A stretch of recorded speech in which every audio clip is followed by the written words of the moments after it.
عليكم معكم زلنا مواصلين معاكم حتى الماضي 3 وقاية الانترفيو.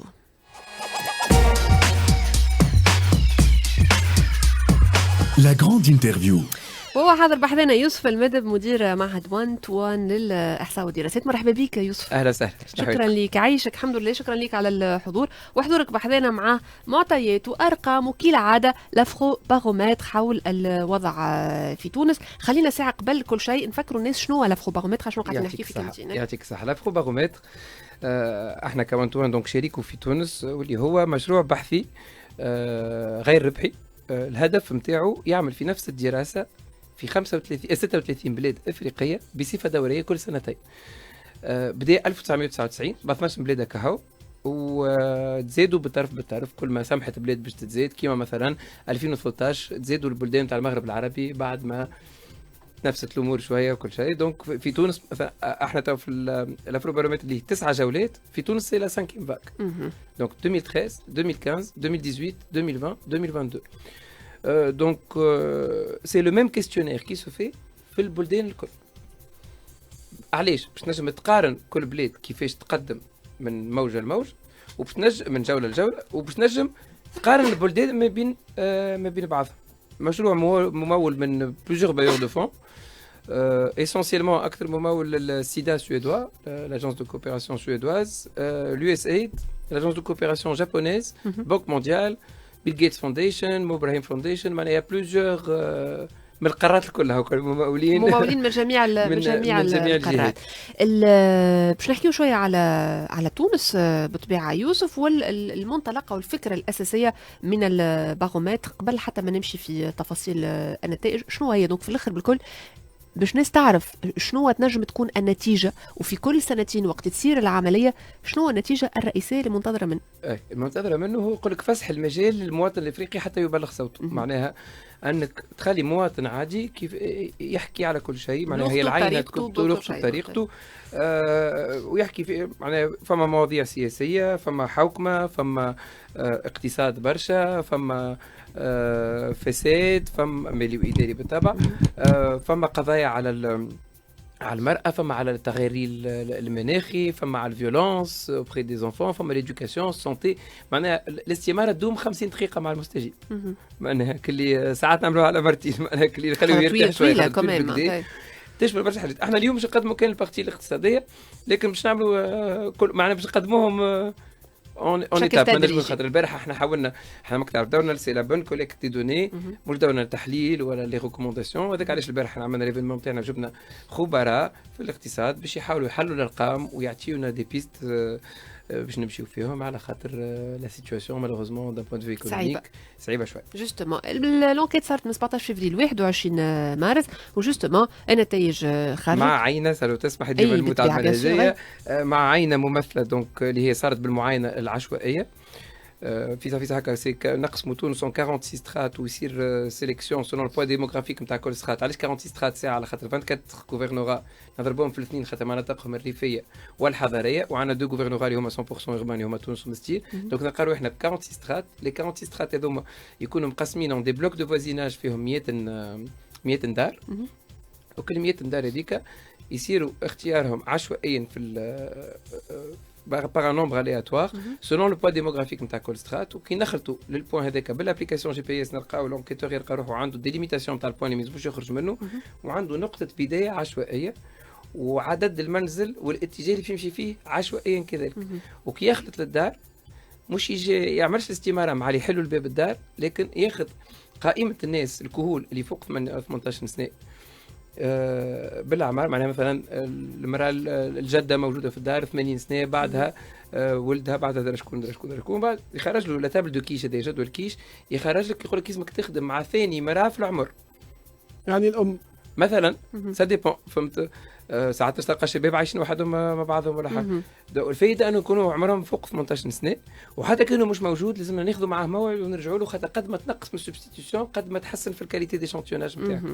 بوغ ايفيت معناها سي فما لا ميثود ديكو تاع اكثر واحده تستعملها اللي هي بوكو موان كوتوز، الي فيابل اوسي، مي celle-là elle est encore plus fiable, c'est pour éviter les biais اي biais de sélection ولا d'observation في le choix des répondants. هذا يقول لك الميثود احنا نخدموا برشا مع جامعات اللي ما يخدموا كامل الميثود هذايا، واللي معناها يقول لك هذيك الميثود اللي تعطي حظ لاي مواطن باش يظهر في العينه نتاعك. واضح. 1200 حجم العينه، 1200 نسبة خطأ 3%. شخص 3% نسبة خطأ تعتبر معناتها تقيمها كيفاش يوسف؟ باهي لا هو أكثرية الدراسات راهو اللي تعملوا أبخي اسمع أي خاطر راهو كي تكبر في حجم العينة راهو ما ينقص التوديغور ما ينقص بنفس الطريقة. معناها حتى كي تمشي ل 10,000 ديما مازلت عندك نسبة خطأ اللي هي موجودة. لكن وقتاش نمشيو لعينات كبار ساعات على خاطر تبدا مثلا تحب تختص اكثر في اللي دوني، انك تحب تعرف مثلا جماعه توزر وحدهم شنو اللي قالوا. وقتها لازم تكون عندك مثلا 385 مستجيب في توزر باش نجم تكون عندك خطا في توزر 5%. وهذا ماهوش هو الهدف بالنسبه للعمليه، يحبوا ناخذوا الراي التويس. اكزاكتومون. به في ال 1200 هذوما فما جمله من الارقام والمعطيات حول ارائهم. وخلينا نبدا ساعه بالحاجه العامه قبل حتى ما ندخل في قلب الموضوع الاقتصادي. هو التوجه العام للبلاد. النسبه هي 72% من التوانسه اللي ما هماش متفائلين بمستقبل البلاد التونسيه. شنو المقصود وقت نحكيو على المستقبل؟ كيفاش شنو المقصود بشنو اللي راوه بالضبط؟ خاصه وانه الرقم هذا ماهوش جديد، خاطر كي نشوف نلقى اللي كيفاش نرجعوا عامين التالي باش نلقاو تقريبا نفس النسبه. هو هاو سؤال قد نقولوا لهم خلينا نبداو بنظرتك العامه فيما يتعلق بالاتجاه العام للبلاد. يرى البعض انه البلاد ماشيه في الاتجاه الغلط، والبعض الاخر يرى انه انها ماشيه في الاتجاه الصحيح. انت حسب رايك شنو هل انه البلاد ماشيه في الاتجاه الغلط او ماشيه في الاتجاه الصحيح؟ معناها اتجاه يقول لك معناها سي با لوبتيميزم. ساعات فما نسالوا ساعات على التفاؤل باش نوريو زيد شويه. هل كانك متفائل انه الحاله الاقتصاديه باش تكون احسن في ال 12 شهر الجاي؟ دونك هوني يقول لك معناها الترند نتاع توا. وكما قلنا مالوغوزمون حتى راهو من قبل ابار نزلت في 2015 هذيك اللوفوري نتاع 2015 وان بو دو ستابيليتي اللي نزلت ل 61، لكن قبل كلهم الارقام فوق 70% نتاع اتجاه خاطئ للبلاد. هذا فيما يخص الاتجاه الخاطئ للبلاد. لكن انت حكيت على لي كونديسيون ايكونوميك الظروف الاقتصاديه للبلاد التونسيه. وقت نشوفوا الراي نلقاو اللي فما على عكس وجهه النظر العامه منذ سنوات تقريبا هي نفس الارقام ما تغيرتش. باش نلقاو اللي وجهه النظر فيما يخص الوضع الاقتصادي تغيرت نحو الأسوأ. يعني توانسه حسب الارقام تاع 1 تو 1 لافرو بارومتر يشوفوا السنتين التالي 2020 كانوا 73% يشوفوا اللي الظروف الاقتصاديه للبلاد سيئه جدا والا سيئه. اليوم نحكيو على 84%. اولا نقطه اضافيه، اول مره في الخمسه جولات اللي صاروا من 2013 من 2013 كانت 79 في 2013 و15، 72 في 18، 73 في 20، وتوا 84% من التوانسه يقول لك تقييمهم للوضع الاقتصادي للبلاد خد بعدش نحكيو عليهم هما زاده اللي هو وضع اقتصادي سيء الى حد ما او سيء جدا. 4% فقط اللي يقول لك الوضع جيد الى حد ما او جيد جدا، و11% يقول لك له سيء له جيد. ديما نتساءل الحقيقه كي نشوفوا ارقام كيما هكايا تو 84% رقم كبير ياسر انت حسب ما تقولوا. وكي نرجعوا بالحق في التاريخ نلقاو من 2013 من اول مره خدمتوا عمره ما جاكم رقم كيما هكايا. لكن كي نلقى اللي فما 4% يقولوا تري بون كونديسيون ايكونوميك، بون اي تري بون، بون اي تري بون، والا 11% يقولوا لا خايبه لا باهيه. اون سو بوز دي كيستيون معناتها شكون هم الناس هذوما بالضبط؟ والله انت واحد من لي زيكسبير بانيليست اللي معنا البارح معناها قال والله ال 84% شويه نجم تقضي 100% باش يقول. فما عباد راهم مدبره راسها، فما عباد ما نجمش نقول لك انا الحق شكونهم قد معناها نجم نعملوا البروفيلاج نتاعهم. دايوغ بربي اون بتيت بارونتيز راهو اي شخص لي دوني ذوما مفتوحي، بيانات مفتوحه اوبن اكسيسيبل، تنجم تهبط البيانات بروت كيما هما. كوم تنجم تدخل على السيت afrobarometre.org وتعمل لي كروزمون اللي تحب عليهم الكلهم. تنجم تقارن تونس بنيجيريا بالافريك دو سود باي بلاد، وتنجم تشوف تونس بالفئات العمريه، يخدم ما يخدمش، مراه ولا راجل، يسكن في الريف ولا في الحضار، فناجيه وكل شيء. دونك نجموا كل رقم. احنا البارح حتى وزعنا عليهم اوراق قلنا لهم كل واحد يحب دي دوني سبيسيفيك ابعثوا لنا تخدموكم ولا ادخلوا خدموهم وحدكم. معناها تري انتراكتيف. لي دوني نتاع 2022 هذوما اللي توا نشوف فيهم ils seront accessibles dans une semaine. سينو عندك الهيستوريك الكل تو من 2013 لتوا موجود. احنا عندنا بوكو دو شيرشور يونيفرسيتير في تونس اللي يستعملوا لي دوني يعملوا بهم دي تيز ولا حاجه يقارنوا بهم البلدان وكل شيء. واضح. قلت لي انت فما ناس كمان في الازمات ديما فما ناس فما ناس اللي يتعاونها الازمات مش لدرجه اثرياء الحر ما نقولش مثال شكيك في كل ازمه ثم اثرياء ولا فما اثرياء ولكن بتتسائل وقت اللي نمشي من بعد قلت باش نحكيو عليهم هما زاد يوسف مش نحكيو على الاقتصاد عموما ولا الظروف الاقتصاديه عموما. توا كي نقولوا 84% يشوفوا اللي الوضع الاقتصادي في البلاد سيء جدا والا سيء. من بعد نلقاو اللي نتساءل هل انه الاقتصاد مربوط بحياته بشكل مباشر ولا على خاطر في ظروف الحياه نلقاو الناس اللي او نسبه الناس اللي تشوف اللي ظروف الحياه سيئه جدا ولا سيئه 47%. اي ظروفهم هما الشخصيه. اي هذايا هو اقل. نرجعوا نوليو نحكيو على نسبه اقل بياسر مقارنه بالظروف الاقتصاديه السيئه. شو معناتها هذا؟ معناها التونسي ممسوس لكن مش كيما يراه في روحه في البلاد، مش كيما يراه هو تقييمه هو البلاد. راه ما تنسيش انطباع سد لا بيرسيبسيون، هو يراه يمكن البلاد خير من اللي هو يراه فيها لكن هو انطباعه يراه قال له انه المشكله الاولانيه الاقتصاد. انا سبقت حكيت على كيستيون واحده اخرى بربي باش نقولها فرد مره خاطر سالناهم زاد شنو هما ثلاثه اهم مشاكل حسب رايك اللي تواجه فيهم البلاد واللي على الحكومه معالجتها. ينجم يعطينا ثلاثه اجوبه فرد وقت. 94% من الاجوبه كلهم اللي تقالوا كانت معالجه الاقتصاد. اول مره يطلع لنا الرقم كيما هكا 94%. المشكله الثانيه 45% البطاله. الثالثه الفقر. معناها ثلاثه اهم حاجات. معناها الشعب فيهم الاولويات اكثر من الحكومه واكثر من ولو انه السياسه والديمقراطيه 5% و7%. معناها راهو alors que tous les débats parlent de politique ou de constitution. العباد اليوم تخمم في قفتها وفي انا عندي ملاحظه صغيره. ال 84% وال 94% اللي هما ارقام اول مره تتسجل يعني كي نجي نشوفوا معناها لي ريزولتا نتاع الدول الافريقيه الكل مش على خاطر الازمه العالميه ولت مشكله نتاع خبز وغذاء. احنا في الافروبارومتر تونس من اول البلدان اللي تخدمت في الموجه هذه مازالوا ما عندناش. لا فما زوج ثلاثه بلدان بركه اخرين اللي ديجا حاضرين مي تري بيانتو بوغ فير سو كومباراتيف. مي راهي الازمه دوليه ماهيش كان تونس سا سي كلير. معناها احنا تونس ما صدقنا ربي بدينا نعاودوا ناقفوا بعدك الازمات خلينا نقولوا الامنيه وكل شيء. رجعنا بالسياحه وكل نضربوا عامين كوفيد نضربوا توا اوكرانيا. معناها دوك فريمون معناها ما عندناش الزهر في الحكايه هذه. دونك والبيرسيبسيون راهو كي تحل الاخبار المواطن يجي علاش نقولوا ديما كلمه بيرسيبسيون ويشوف الوضع العالمي. فماشي حتى تدخل بلدان متقدمه يتشكى والانفلاسيون حتى في اوروبا وكل. دوك العباد ترى قد ما تحكي على المشكله قد ما تزيد تظهر البيرسيبسيون تاعها كيما في الفساد. قد ما تحارب الفساد قد ما العباد تقول لك الفساد زين. انا علاش سالتك على خلي يولي يسمعهم القضايا نتاع الفساد وشدينا هذاك وعملنا هذاك. خاطر وقت المقارنه بين 94% و45% كيفاش هما الوضع الاقتصادي صعيب اما يشوفوا وضعيته الاقتصاديه. وقت انت قلت كلمه انطباع المشكله انه بدايه من 2020 في الكوفيد وفي الناس ولت عندها نوع من الحساسيه. مثلا جذر القرود درنييرمون ثم دراسه يحكيوا على الناس على اللي فيه نتاع معناها الصدمه نتاع الناس كيفاش تستقبل فك الاخبار نتاع جذر القرود وكذا.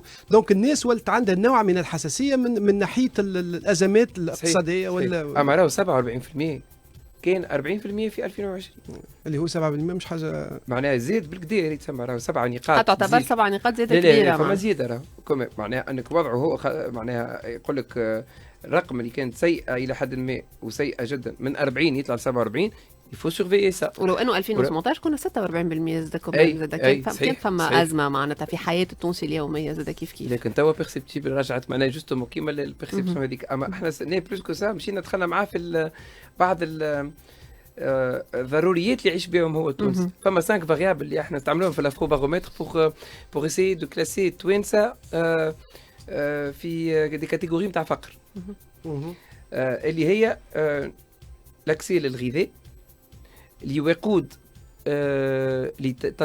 للطبخ لمياه صالحه للشرب والاستعمال المنزلي للرعايه الطبيه والدخل.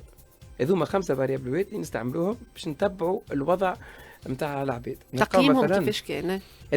هذه مش بيرسيبسيون باغ هذه هو يقول هكا السؤال يقول لك في ال 12 شهر اللي فاتوا قداش من مره قعدتوا بدون دخل انت ولا واحد من افراد عائلتك؟ 21% قالوا لنا غالي في اغلب الوقت او دائما قعدنا من غير دخل في ال 12 شهر اللي فاتوا. 23% برشا مرات قال لك في السرطان 43% ما صارت لهمش بكل.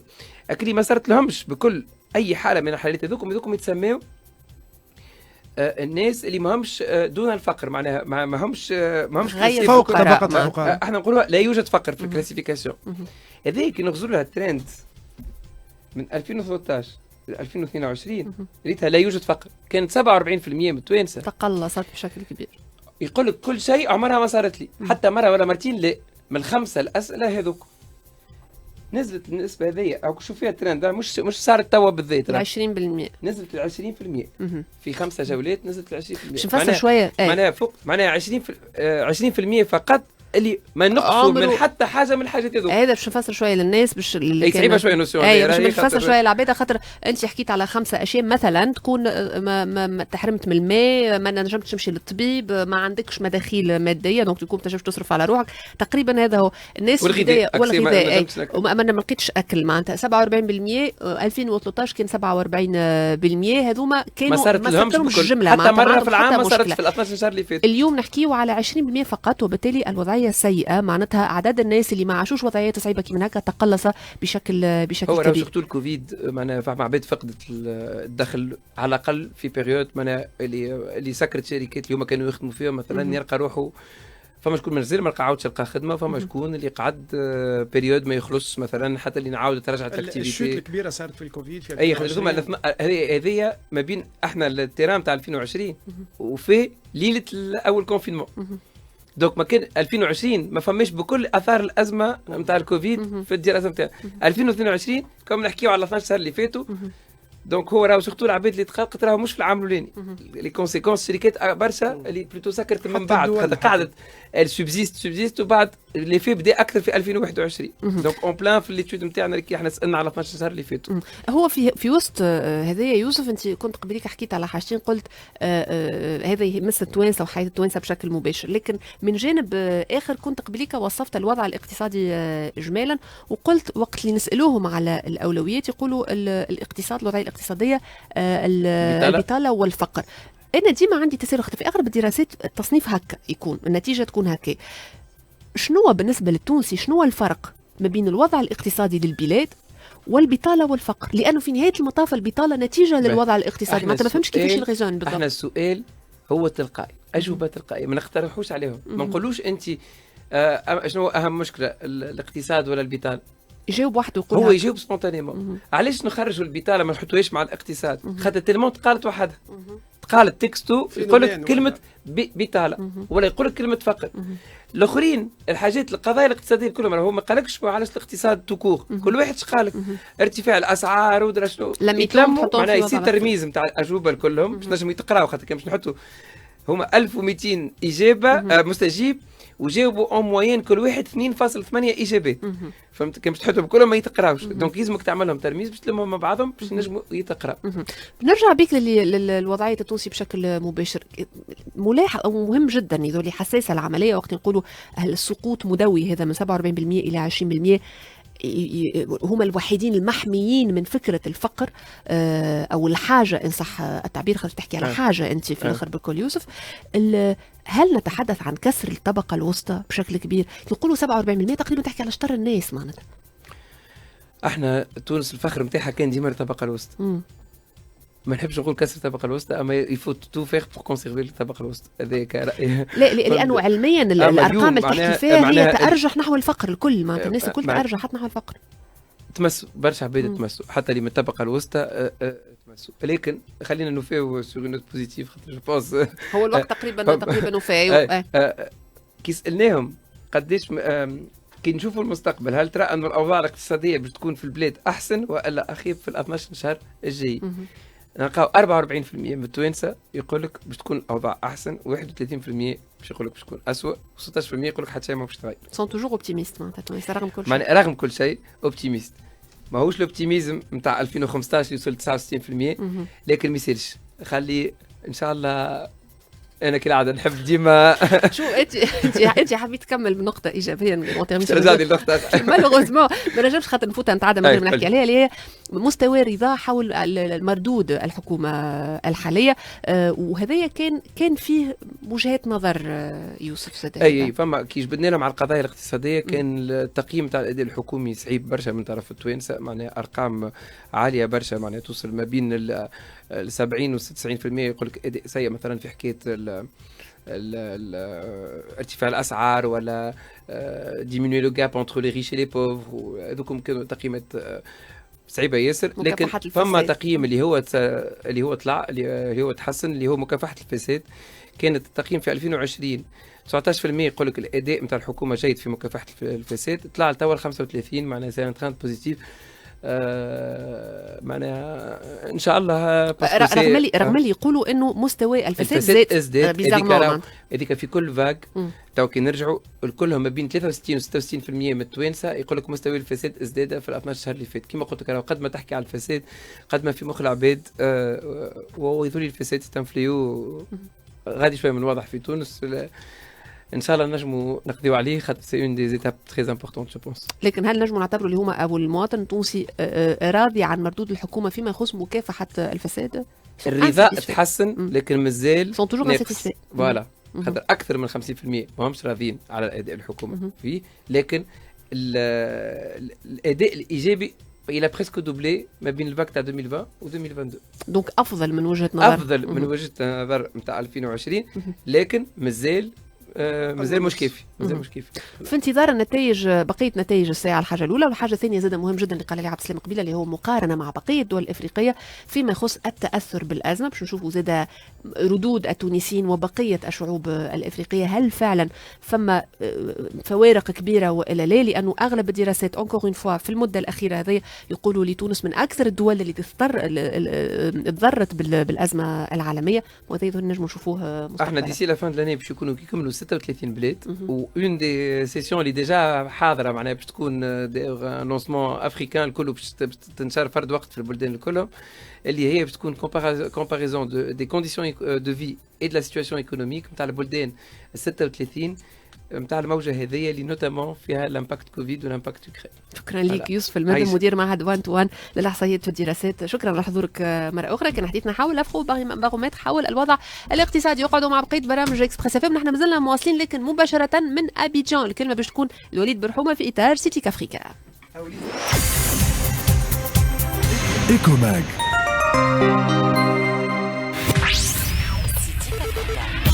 Express FM vous fait vivre le City comme si vous y étiez. Suivez avec nous un plateau spécial en direct d'Abidjan les 30, 31 mai et 1er juin en direct sur Radio Express FM de 16 à 17h30 en partenariat avec le ministère des Technologies de la Communication et la coopération allemande GIZ. 15 مستشفى، 22 مستشفى اختصاص و31 جهوي، مقابل 106 مساحة خاصة و581 مختبر تحاليل خاص. القطاع الصحي تحت المجهر في برمجة خاصة قريبا على إكسبريس اف ام.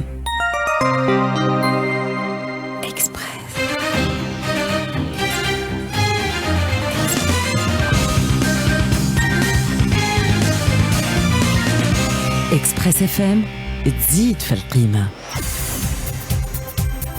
إيكوماج واصلوا في تغطيتنا الخاصة لسيتيك أفريكا أبيجان 2022 في اليوم الثالث. اليوم نحكيو على الصناعة. معنا سي كمال هنداوي مدير عام مكتب التأهيل وبرنامج الصناعة، رئيس برنامج الصناعة في وزارة الصناعة والمناجم والطاقة. أهلا وسهلا بك سي كمال. بارك الله فيك ومرحبا بك سي وليد. مشكور على الاستضافة. اكسبريس اف ام الكل يعطيكم الصحة على مواكبة المعرض هذا. يعطيكم الصحة سي كمال. واحنا في سيتيك أفريكا نحكيو تكنولوجيا اتصال، نحكيو على تكنولوجيا المعلومات. الصناعة والتكنولوجيا يمشيوا مع بعضهم في نفس الاتجاه. هذا إلى أي مدى يصح على الصناعة التونسية؟ في الوقت الراهن سي وليد ما عادش نجموا نفرقوا بين الصناعة والتكنولوجيا لأنهم ولاو مربوطين مع بعضهم.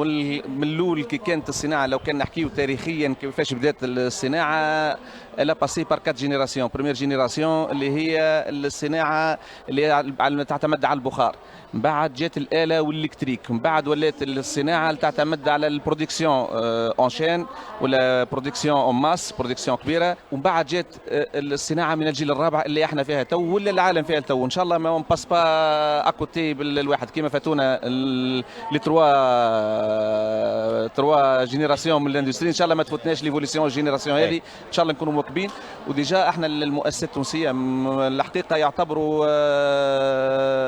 خاصه الكبرى منها تعتبر مواكبه اللي ديجا ايكيبي بالاندستري 4.0، عندها التراسابيليتي، تنجم تتبع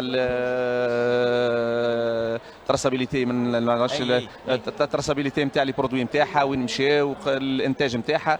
وهذايا برمي استراتيجي نتاع الوزاره ماشيين فيه، ما نجموش نفصلوا بين الاندستري، هذا امر مفروض، ما هواش كان اوبسيون ولا كانت يعني ستان بلوس، هذا ولا امر مفروض، ما نجموش نفصلوا بيناتهم، يا نمشيو ونتبعوا العالم يا باش تندثر المؤسسات التونسيه نتاعنا الموجوده. سي كمال كما عرفتك في البدايه، سي كمال هنداوي رئيس برنامج الصناعه، فاش يتمثل هالبرنامج؟ هو برنامج الصناعه هو الجيستيون بار اوبجيكتيف، الجيستيون دو بيدجي بار اوبجيكتيف، تخلي انه ثم اي جي بي كاليتي، وحده اي جي بي كاليتي، وحده التصرف حسب الاهداف والليميسيون والا المهمه نتاع الوزاره تتقسم الى برامج، منهم برنامج انتروتر برامج الصناعه، خاطر هي اسمها وزاره الصناعه والمناجم والطاقه، كما ثم برنامج المناجم، برنامج للطاقه، ثم برنامج للصناعه.